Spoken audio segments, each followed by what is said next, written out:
Los nombres de Dios. Mire, nunca dice sabremos todo lo que se puede saber en cuanto a Dios.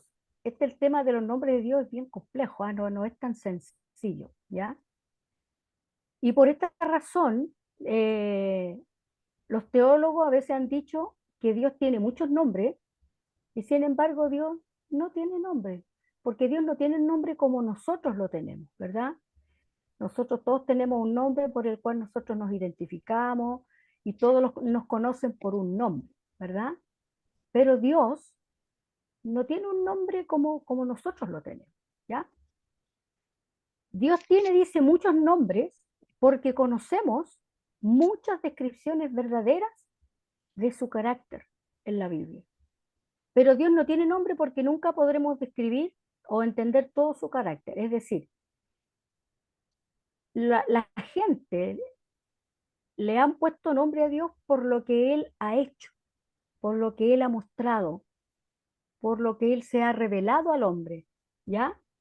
Eh, entonces, por eso es que Dios no tiene nombre propio como nosotros y sin embargo tiene como muchos nombres a la vez. ¿Por qué? Porque los nombres de Dios tienen que ver con su carácter y con lo que Él hace, ¿verdad?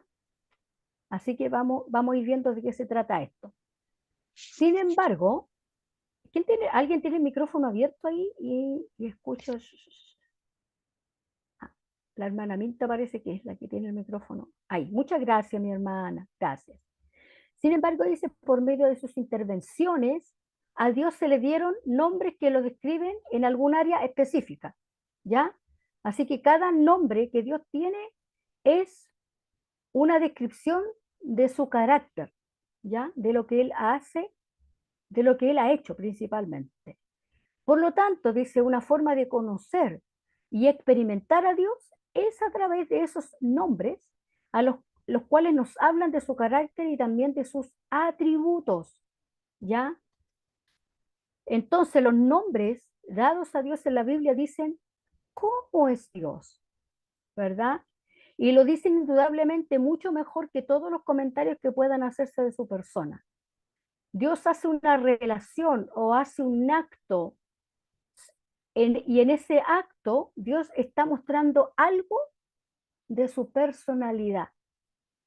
Y en relación a eso es que la gente, que el judío en este caso, le pone a Dios el nombre que tiene que ver con ese acto, ¿ya? Entonces, hoy vamos a descubrir un poquito más a Dios y vamos a experimentar su amor, dice, y su presencia, estudiando un poquito las diversas formas como se ha dado a conocer Dios a través de su palabra, a través de la escritura, ¿verdad? Y hoy día vamos a hablar un poquito de este nombre, de uno de los nombres, de una de las manifestaciones del carácter de Dios, el Roy. El Roy significa el Dios que me ve, ¿verdad? El Dios que me ve, que me está mirando siempre, que nunca me abandona. Ese Dios que siempre está pendiente de todo lo que yo hago y que hoy día, como decía el pastor que predicaba, a veces Dios te habla en el baño. ¿Por qué no? Si nosotros no podemos ir a una parte y decirle a Dios que se quede afuera esperando. Él está con nosotros siempre, ¿verdad? Y en Génesis 16, 13 y 14, vamos a leer.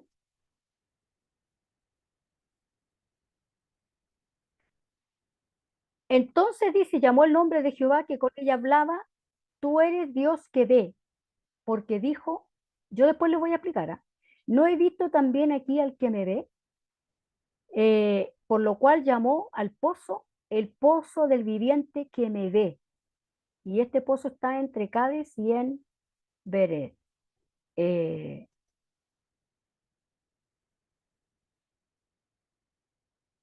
la historia de Agar, ¿no es cierto? El Señor le revela este nombre o le revela este carácter a esta mujer en un momento en el que estaba pasando un momento muy doloroso y muy triste, ¿verdad? Y Dios siempre, como dice hoy día la predicación, siempre va a tener una palabra para nosotros en el momento que nosotros estemos viviendo o por el momento que nosotros estemos pasando. Dios siempre tiene algo que decirnos, ¿verdad? Y a ella tuvo algo que decirle. ¿Quién era Agar? Era una sirvienta egipcia que trabajaba para una mujer estéril que se llamaba Sarai. Y Sarai decidió tener un hijo pidiéndole a su esposo que se acostara con Agar. ¿Se acuerdan que Dios le había dicho a Abraham que iba a tener descendencia? ¿Y cuál fue la primera reacción de Sarai? Se ríe. Pero Abraham también es la primera vez que se le anuncia, que le dice, cuenta las estrellas, así será tu descendencia. Tampoco él creyó mucho porque Sarai, como ya era mayor, no creyó. Entonces, ¿ya qué hace? La ley lo permitía, ¿verdad? Le da a la esclava como mujer a Abraham para que ella pudiera engendrar. Y ese hijo legalmente era de ellos, era del matrimonio, ¿ok? Entonces ella, en este caso, eh, no tuvo mucha fe, que digamos,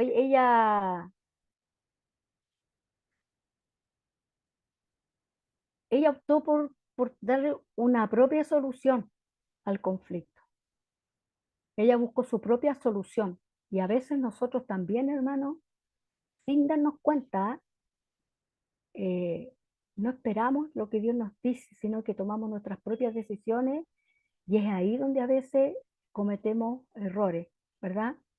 Cometemos equivocaciones y después tenemos que sufrir las consecuencias de haber tomado una mala decisión. ¿Por qué? Porque no nos dimos el tiempo de escuchar lo que Dios nos quería decir. Y increíblemente, lo que yo estoy hablando hoy día tiene mucho que ver con lo que se habló en la mañana y yo este tema lo tengo hecho hace rato. Pero el Señor sabe y conecta todo. Entonces, es muy genial cómo Dios se va mostrando y se va presentando a las personas a través de su carácter y cómo nosotros tenemos que aprender a confiar en Él y tenemos que aprender a esperar lo que Él nos diga antes de tomar una decisión. Hay un proverbio, me parece, que dice, considera a Jehová en todos tus caminos. O sea, tómalo en cuenta. Y a veces nosotros, yo hablo siempre de mí hacia afuera, tomamos nuestras propias decisiones y no le consultamos al Señor, ¿verdad?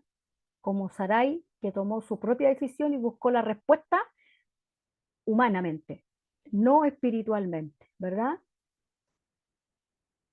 ¿Y qué pasó? Que cuando estaba embarazada Agar, Sarai, que todavía no le había sido cambiado el nombre, la maltrata. La maltrata porque, claro, se puso celosa. Aquí vemos, ¿no es cierto?, lo propio que pasa cuando tomamos decisiones humanas.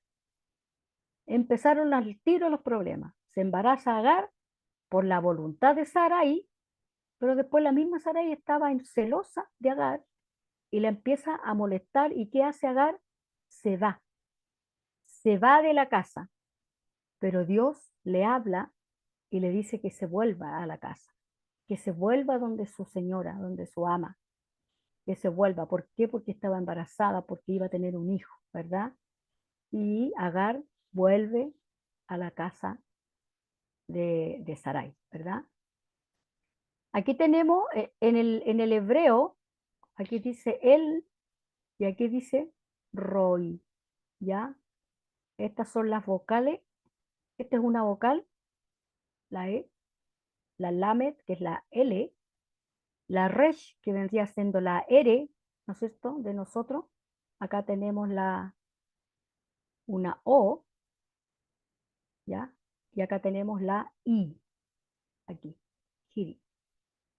Ahí tenemos el nombre, el Roy en hebreo. Recuerden que el hebreo se lee al revés de nosotros, desde aquí para acá, ¿ya? El Roy. Y significa el Dios que me ve. Y este nombre se refiere a que Dios supervisa toda la creación y también supervisa los asuntos de las personas. Es quien nos está viendo incluso cuando nos sentimos solos y nos recuerda que Él está cerca, que siempre está cerca. Aparece por primera vez en el Antiguo Testamento, en el texto que leímos recién, ¿no es cierto?, cuando se le aparece a Agar, ¿no es cierto? ¿qué pasó aquí? Después que ella tiene su hijo, Agar, pasa un tiempo y Sarai ahí recién cree, ¿no es cierto? Nuevamente se le aparece en este caso ya un ángel a Abraham y le habla y le dice que le va a dar un hijo, y ahí en este caso ellos creen, ahí Sarai se embaraza, le es cambiado el nombre por Sara, y Abraham, que se llama Abraham, es cambiado el nombre por Abraham, y recién Sara se embaraza, y ya el hijo que tenía Abraham con Agar ya estaba grande ya. Entonces, nuevamente empiezan los conflictos. Espérenme un poquito que mi perra está llorando. Espérenme un poquito.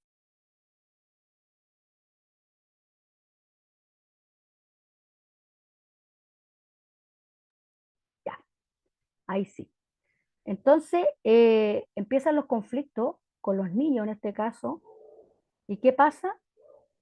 Que es echada, echan a Agar de la casa, la echan y ella se va al desierto. Y es en el desierto cuando tiene este encuentro, porque ella va al desierto, está con su hijo, y ella dice la escritura que ella espera que su hijo muera, y ella estaba esperando solamente la muerte. ¡Shh! Calladita, que ella está esperando la muerte. Y en ese momento es que se le aparece el ángel.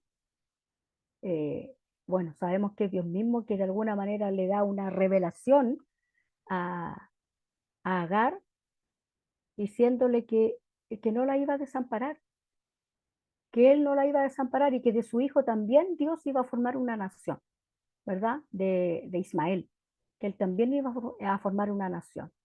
Este fue el contexto de en qué momento y en qué circunstancias Dios se le revela a Agar como este Dios que me ve. Por eso que ella dice, no he visto aquí al que me ve, porque ella decía, yo estaba en el desierto no hay nadie, yo estoy sola con mi hijo esperando morir, pero sin embargo hay uno que me dio, que siempre me dio, y que aquí está ahora diciéndome una palabra de aliento.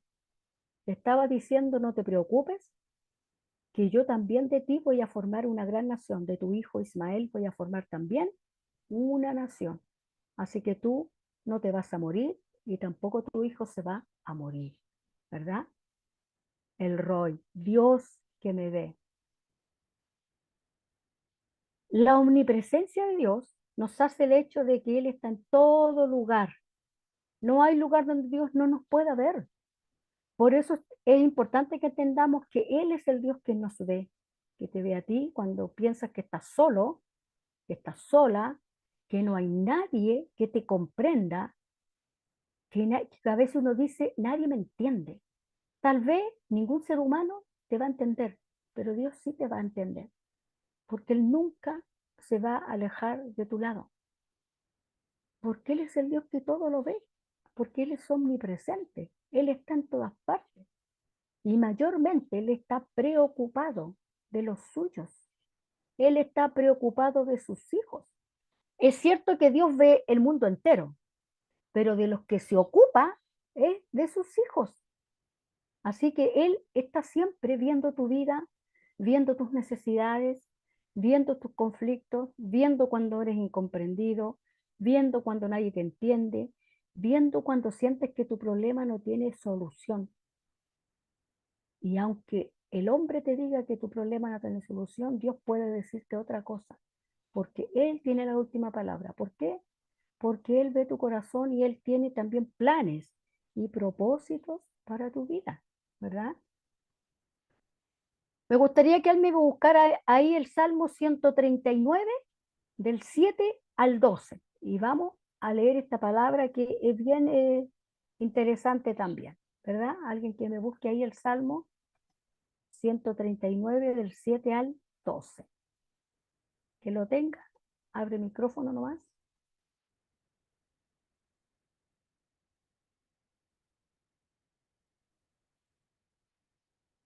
Amén. ¿Alguien lo tiene? Salmo 139 del 7 al 12. Amén. Mauricio, ya. Dice así: ¿A dónde me iré de tu espíritu? ¿Y a dónde huiré de tu presencia? Si subiera a los cielos, allí estás tú. Y si en Seol hiciere mi estrado, he aquí, allí tú estás. Si tomare las alas del alba y habitare en el extremo del mar, aún allí me guiará tu mano y me asirá tu diestra. Si dijere, ciertamente las tinieblas me encubrirán, aún la noche resplandecerá alrededor de mí. Aún las tinieblas no encubren de ti, y la noche resplandece como el día. Lo mismo te son las tinieblas que la luz. Amén. Ahí, mira, fíjese usted, el salmista ya está entendiendo que Dios está en todas partes y que aunque esté muy oscuro, Dios igual ve. Aunque esté apagada la luz, o cuando uno va al campo, a esas partes bien, bien campesinas, y uno sale en la noche, uno no se ve ni las manos, ¿no es cierto? En esas partes donde no hay luz, que ya queda pocos lugares así, pero hay, pero Dios ve, Él todo lo ve. Veamos qué es lo que Dios ve, qué es lo que Él ve. Primero, Él ve la aflicción. Agar experimentó la aflicción del desierto y las pruebas, pero le auxilió el Dios que todo lo ve. Jehová vio la aflicción de Agar, como vio la de David y como ve la nuestra. Voy a leer aquí el Salmo 31:7. Vamos a ver qué es lo que nos dice el Señor en el Salmo 31:7. Dice, me gozaré y alegraré en tu misericordia, porque has visto mi aflicción y has conocido mi alma en las angustias. Así que cuando usted esté angustiado, esté atribulado, esté desesperado, porque a veces, hermanos, podemos llegar a estos momentos, somos seres humanos, pero es ahí cuando tenemos que recordarnos que tenemos a un Dios que todo lo ve y que ve nuestra aflicción y que aunque a veces nosotros estamos en la noche afligidos y lloramos y todos los demás duermen plácidamente y nosotros estamos ahí afligidos llorando, hay uno que está despierto junto contigo, que tampoco está durmiendo, que también te está mirando y está viendo tu aflicción. Así que siempre, siempre que tengas dificultad, problemas, el Dios que vio a Agar te está viendo a ti también, porque para Dios somos todos iguales.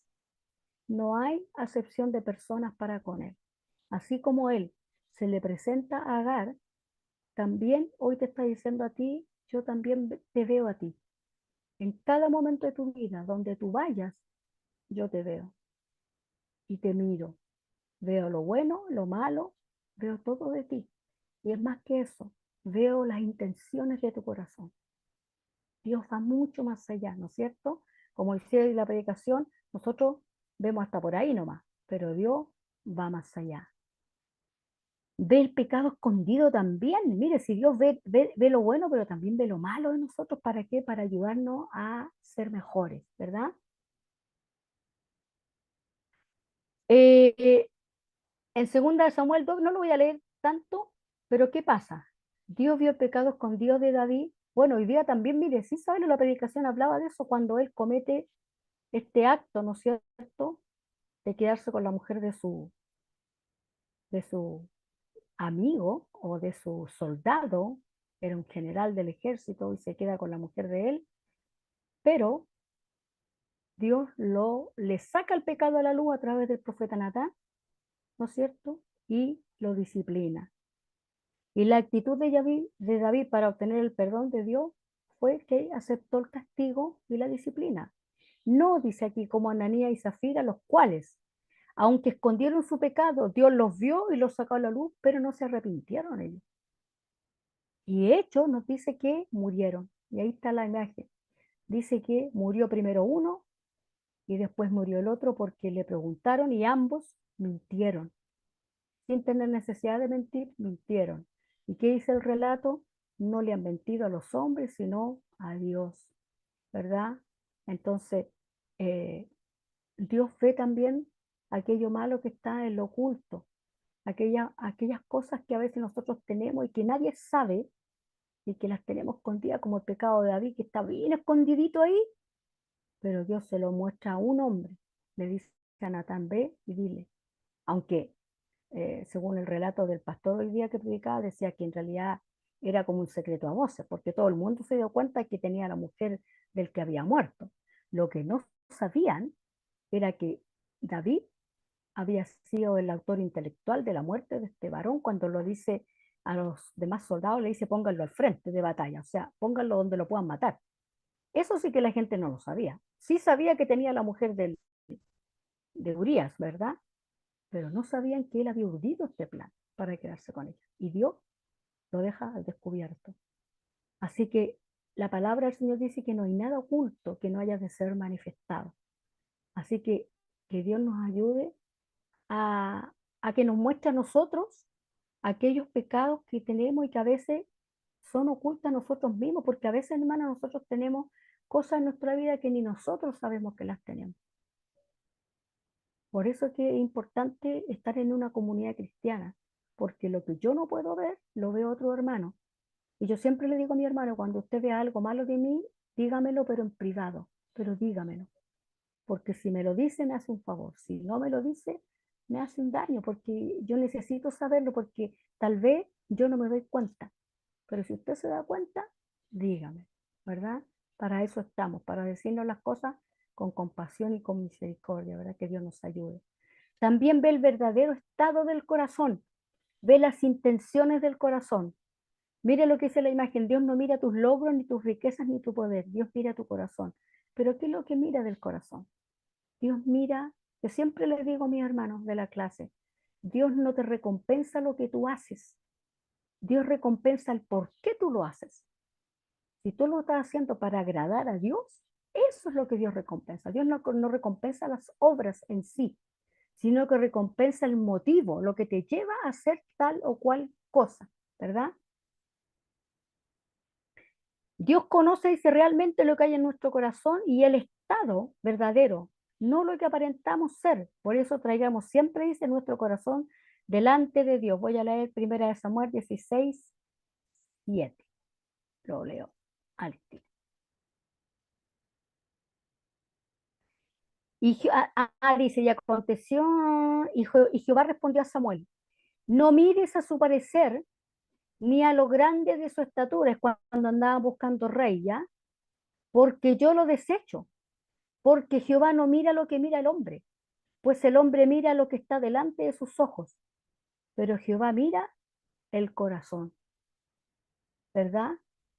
Esto, esto pasó cuando Dios estaba buscando rey, y va este profeta a la casa de Isaí.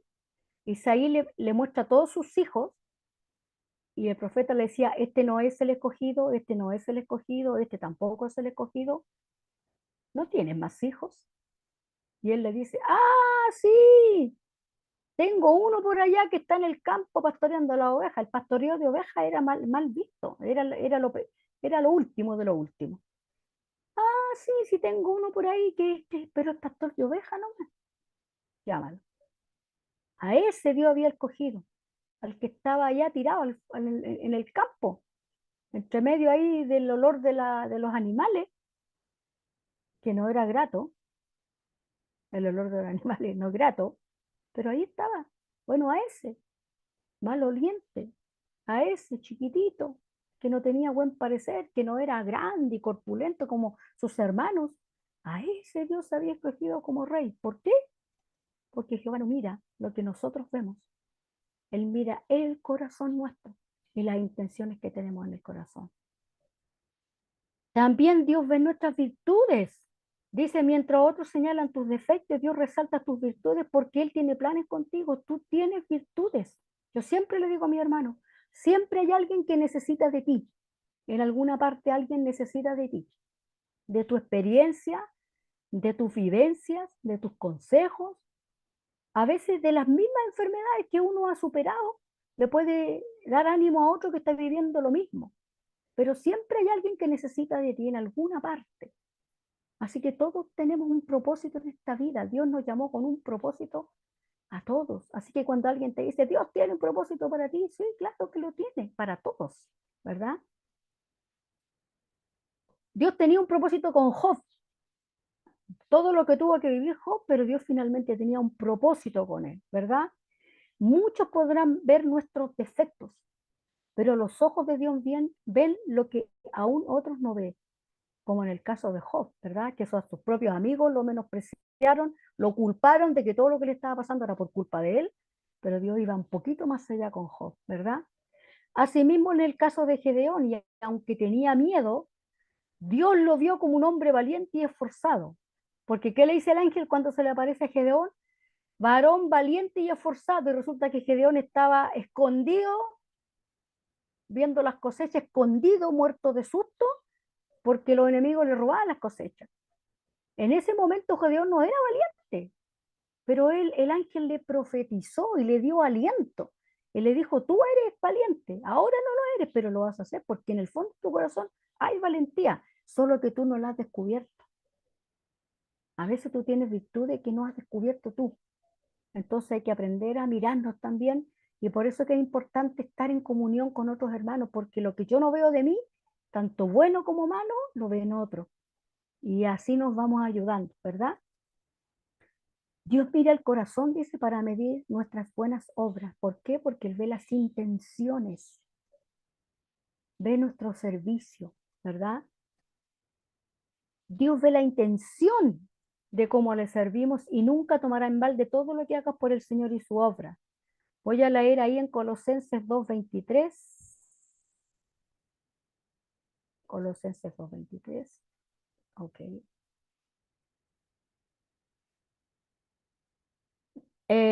Tales cosas, dice, tienen a la verdad cierta reputación de sabiduría en culto voluntario, en humildad y en duro trato del cuerpo, pero no tienen valor alguno contra los apetitos de la carne. ¿Qué está hablando? Que lo que uno hace humanamente no tiene ningún valor contra nuestra vida espiritual. Lo que sí tiene valor son las cosas eh, que tú haces con una intención que va a buscar a agradar a Dios y no solamente que los otros te vean lo que tú estás haciendo. Dice, y todo lo que hagáis, hacedlo de corazón. ¿Cómo? Como para el Señor. A veces uno está en un trabajo. A veces yo estoy en mi trabajo y estoy con unas personas de la tercera edad que son bien complicadas y a veces yo veo sus actitudes que me complican mucho porque son muy complicados, especialmente el caballero principalmente. Me recuerdo este texto, hacerlo como para el Señor. Yo le digo, Señor, ya, y me callo. Tengo que hacerlo como para el Señor, no para la persona, ¿verdad? Porque nosotros buscamos agradar no al ojo humano, sino al ojo de Dios. Y yo puedo engañar a todo el mundo diciéndole que lo hago con buenos motivos, pero el único que sabe si yo realmente lo hago con buenos motivos es Dios.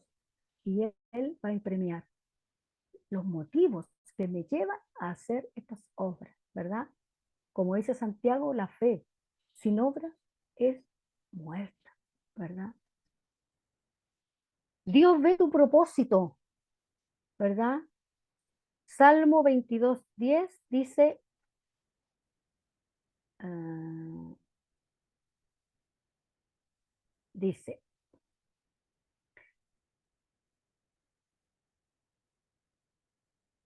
sobre ti fui echado desde antes de nacer, pero desde el vientre de mi madre, tú eres mi Dios.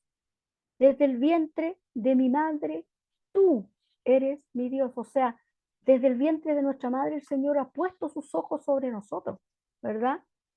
Dios nos llamó y nos escogió aún antes de nacer y nos vio y nos dio un propósito, tal como también le sucedió a Natanael, ¿no es cierto? Que no lo vamos a leer porque es muy largo, pero él tenía un propósito. Tú también tienes un propósito en esta vida, porque antes de que tú fueras engendrado, Dios ya había puesto sus ojos en ti para que tú cumplieras el propósito para el cual Dios te llamó. Así que si todavía tú no has descubierto qué es lo que tú tienes que hacer en el cuerpo de Cristo, prueba. Yo siempre digo, hay que probar, hermano, porque tú dices, es que no sé cuál es mi función dentro del cuerpo de Cristo. Prueba a hacer distintas cosas y hasta que encuentres lo que, ahí vas a descubrir para qué Dios te llamó. Hay algunos hermanos que lo tienen claro desde el principio. En mi caso, porque yo siempre supe que quería enseñar, desde siempre, desde toda mi vida, desde antes de ser cristiana, siempre a mí me gustó enseñar. Entonces yo lo tenía claro desde siempre. Pero hay gente, hermanos, que no tiene claro para qué Dios lo llamó en su propósito personal, ¿verdad? ¿Para qué soy bueno? Dicen algunos. Bueno, empieza a probar. Ofrécete para hacer esto, cuando necesiten, ofrécete para esto otro, y empiezas a ir probando. Y cuando tú vas probando, vas diciendo, no, yo no soy para esto. Busca en otro lado entonces, en otra área de trabajo.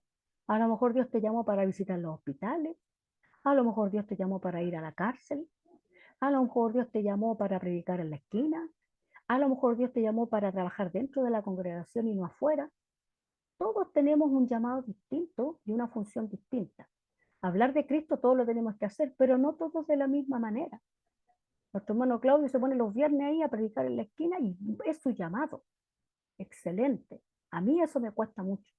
Lo he hecho, cuando me han enviado lo he hecho, pero no me siento cómoda haciéndolo y yo soy súper honesta. Pero mándeme a conversar con alguien y no tengo ningún problema. Me gusta más el personal, evangelio personal, me cuesta mucho menos, ¿verdad? Eh, entonces todos tenemos un propósito, pero tenemos que acomodarnos donde nosotros encajamos, ¿ya? Y para eso tenemos que ir probando. El Salmo 114:4 dice, Dios lo ve todo, y aún mucho más que podríamos mencionar, pero es importante que entendamos que los ojos de Dios observan nuestra vida en cada instante y en todo lugar, ¿ya? Así que no te sientas solo, no te sientas sola. Aun cuando de repente tengas todo en contra, Dios nunca va a estar en contra tuyo. Nunca Dios va a estar en contra tuyo, ¿verdad? Dios sabe cuando lloramos. El balde dice, oh, mucho, ¿verdad? Y ni siquiera estamos seguros de por qué estamos tristes. A veces nos da por llorar y lloramos nomás, especialmente las mujeres, ¿cierto? A veces lloramos porque nos da pena, nomás y no sabemos a veces exactamente qué es lo que nos hace llorar. Las hormonas a veces nos juegan ahí unas malas pasadas y lloramos. Él dice, celebra la victoria con nosotros cuando dominamos una nueva habilidad o perdonamos a una persona que es difícil, ¿verdad? Así que Dios nos ayude. Nos ven esos días malos cuando todo lo que sentimos que nada resulta y que todo está en contra nuestra. Que nos llega un problema, que nos llega otro problema, que pareciera que un problema no viene nunca solo, que viene uno, que vienen dos y sobre la misma viene otro, y es como que a veces viene un vendaval de dificultades y no alcanzamos a salir de una y apareció el otro. A veces yo creo que todos hemos pasado por esos momentos como que viene como que nos tiraron un balde de piedras encima, una tras otra piedra nos van cayendo. Bueno, aún en esos momentos Dios está ahí y no se va, no se va. Es posible, dice, que no se arregle instantáneamente cada situación, pero nunca tenemos que dudar de su presencia. Nunca estamos solos porque Él es el Roy, el Dios que ve, el Dios que te ve, el Dios que me ve. Él siempre te va a estar mirando, ¿verdad? ¿Y cuál es nuestra reflexión? El Roy es como una oración. Le damos gracias por vernos siempre. Y aunque a veces no lo merezcamos, porque a veces nos portamos mal, a veces yo me porto mal y no merezco que Dios ni me mire, pero aún así Dios me está mirando igual. Y eso yo lo encuentro genial, que Dios me ame a pesar de mí. Yo siempre digo, Dios, gracias por amarme a pesar de mí, porque Él es bueno. Ya sabes, como una reflexión, cómo ha sido este día o cómo ha sido mi vida. Tú conoces a las personas que entristecen nuestro corazón. A veces nos rodea gente que nos ponen tristes, a veces, especialmente a veces de nuestra familia, a veces, ¿no? Que a veces nos ponen tristes. El Señor sabe, ¿verdad?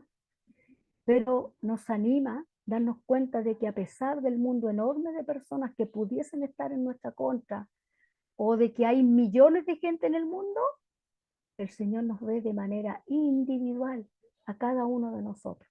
No ve la masa, nos ve individualmente. Esto trae crecimiento a nuestra vida, mientras nosotros estamos esperando su venida, ¿verdad? Nosotros estamos esperando que el Señor venga a buscarnos, ¿verdad? Pero, ¿por qué no viene? Porque en Pedro dice que Él es paciente para con todos. ¿Por qué? Porque no quiere que ninguno se pierda, sino que todos procedan al arrepentimiento. Y por amor a otros es que Dios está retardando la venida de Cristo, por amor a los que aún no han querido creer en el Señor, ¿verdad? ¿Qué dice el Salmo 56:8? Tú llevas la cuenta de todas mis angustias y has juntado todas mis lágrimas en tu frasco. Has registrado cada una de ellos en tu libro. Todo tu sufrimiento, el Señor los conoce. No les son desconocidos para Él. Proverbios dice, los ojos del Señor están en todo lugar, vigilando tanto a los malos como a los buenos. Pero a nosotros nos vigila para hacernos bien.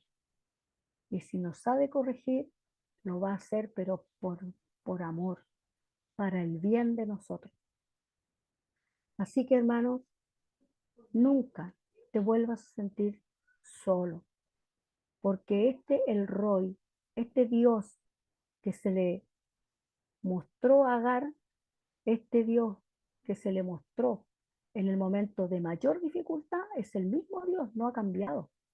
Ese mismo Dios es el Dios que se muestra a tu vida y que te dice, cuando estés más angustiado, ahí estoy yo.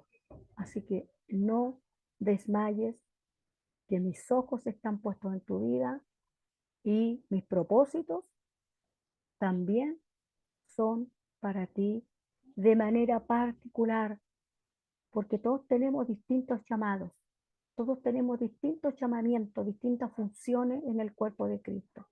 Hay que buscar dónde encajo y hacer aquello para lo cual el Señor me ha llamado. Amén.